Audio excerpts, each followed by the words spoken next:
செய்கிறேன் இன்னைக்கு.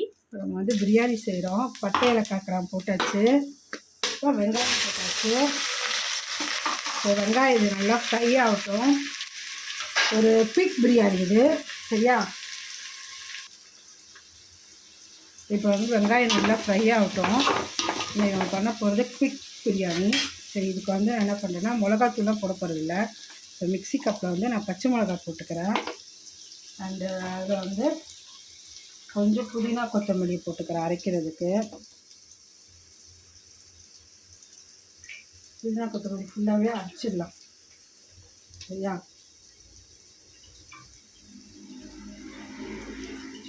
அவ்வளோதான், இது மட்டும் அரைச்சிடணும் ஃபஸ்ட்டு. ஸோ இதில் வந்து பார்த்திங்கன்னா தயிர் தான் போட போகிறோம், நிறைய தயிர். ஏன்னா தக்காளி போடலை, மிளகாத்தூள் போடலை. ஸோ இது தயிர் மட்டும் போட்டுக்கிறேன். அண்டு நம்ம அரைச்ச பேஸ்ட்டு, புதினா கொத்தமல்லி பேஸ்ட்டு அரைச்சோம்ல, ஸோ அந்த பேஸ்ட்டு போட்டுக்கிறேன்.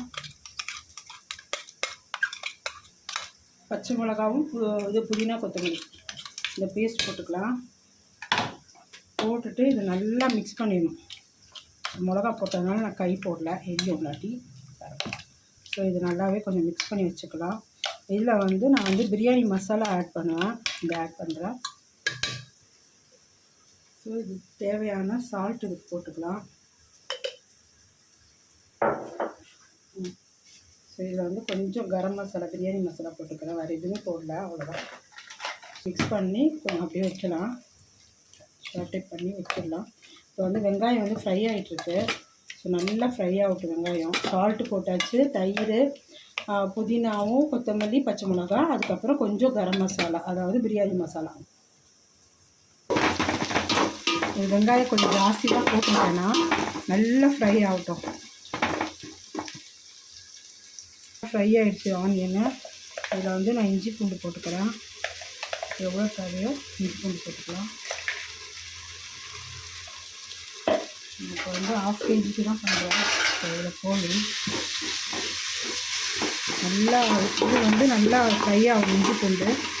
அப்போ தான் அந்த ஸ்மெல் தான் ரொம்ப நல்லாயிருக்கும். சில பேர் பிரியாணியில் சொல்லுவாங்க ஸ்மெல் வரலன்னா, நீங்கள் இந்த மாதிரி வெங்காயம் நல்லா ஃப்ரை பண்ணிவிட்டு பட்டை ஏலக்காய் கூட நீங்கள் போடும்போது ஜஸ்ட்டு லைட்டாக மிக்சியில் ஒரு லைட்டாக பவுடர் பண்ணி போடுங்களேன். ரொம்பலாம் இல்லை, சும்மா ஜஸ்ட்டு ஒரே ஒரு இது அப்படி நுணுக்கிற மாதிரி போட்டிங்கன்னா அது நல்லா அருமை வரும், நம்ம முழுசாக போடுறத விட. அதே மாதிரி வெங்காயம் வந்து நல்லா ஃப்ரை ஆகணும். நல்லா ஃப்ரை ஆகிட்டு அப்புறம் இஞ்சி பூண்டு போடுறீங்கல்ல, அதுவுமே நல்லா ஃப்ரை ஆகணும். ஸோ இது நீங்கள் நல்லா பண்ணிங்கனாலே பிரியாணி ரொம்ப ரொம்ப டேஸ்ட்டாக இருக்கும். அதே மாதிரி அருமாவும் ரொம்ப சூப்பராக இருக்கும், நல்ல ஸ்மெல் வரும். ஸோ இது நல்லா ஃப்ரை பண்ணிக்கலாம். ஸோ இதில் வந்து நம்ம மிக்ஸ் பண்ணி வச்சதுனால சிக்கனை போட்டேன். எந்த மசாலாவும் இல்லை, மஞ்சள் தூள் கிடையாது, மிளகாத்தூள் கிடையாது, ஜஸ்ட்டு கொஞ்சமாக கரம் மசாலா மட்டும்தான் போட்டிருக்கேன். சால்ட்டு தேவையான அளவு போட்டுட்டேன் ஃபஸ்ட்டு. ஸோ தயிர் மட்டும் கொஞ்சம் எக்ஸ்ட்ராவாக ஊற்றுற மாதிரி இருக்கும், ஏன்னா பச்சை மிளகா நம்ம போட்டிருக்கோம். ஸோ இது ஒரு டிஃப்ரெண்ட்டான டேஸ்ட்டாக இருக்கும். ஸோ இப்போ வந்து அரிசி போட்டிருக்கோம், நம்ம உப்பு போட்டு அரிசி தனியாக வேகணும். அரை வேக்காடாக தான் வடிச்சிடணும். வடிச்சிட்டு நம்ம வந்து பிரியாணியில் போட போகிறோம். ஸோ அது வரைக்கும் வேகட்டும். இதை வேகணும் இன்னும் அரிசி. ஸோ இது வந்து சிக்கன் ஆகிடுச்சு. இந்த அளவுக்கு கிரேவி இருக்கணும், ஒரு அளவு கிரேவி இருந்தால் போதும், ரொம்ப இருக்கணுன்றதில்ல. இப்போ நம்ம வந்து ரைஸை கொட்டிடலாம்.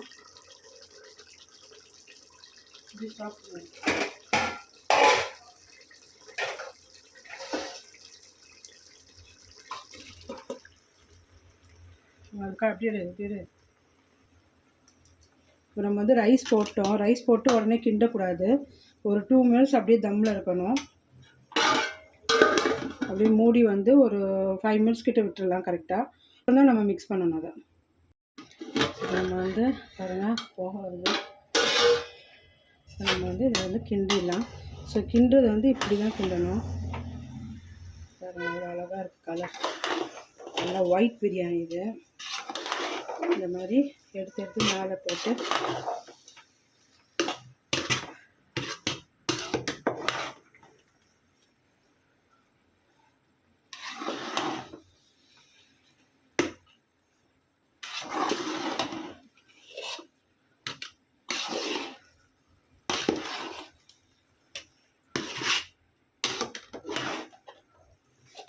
கலரு டிஃப்ரெண்ட்டாக இருக்குது.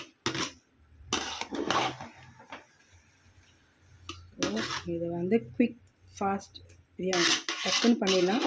பட் என்னென்னா ரொம்ப ரொம்ப டேஸ்டியாக இருக்கும். அது ஒரு மாதிரி செஞ்சு சாப்பிடணும். டிஃப்ரெண்ட்டாக பிரியாணி செய்யணும், ஒரே மாதிரி செய்யாமல். சின்ன சின்ன டிப்ஸ் தான். இது ரொம்ப ஈஸியாக இருக்கும், ஆனால் டேஸ்ட்டு வந்து பார்த்திங்கன்னா ரொம்ப ரொம்ப டேஸ்டியாக இருக்கும். ஸோ இது பண்ணியாச்சு. இப்போ நம்ம மறுபடியும் ஒரு 10 மினிட்ஸ்க்கு தம் போட்டுடலாம்.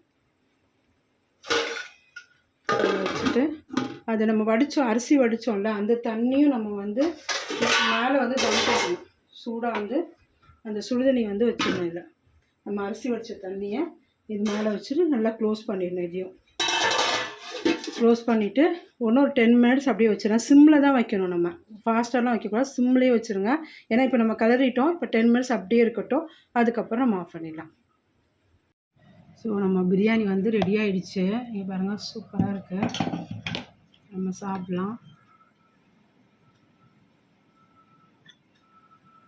அப்படியே உதிரி உதிரியாக இருக்கும் ரைஸு.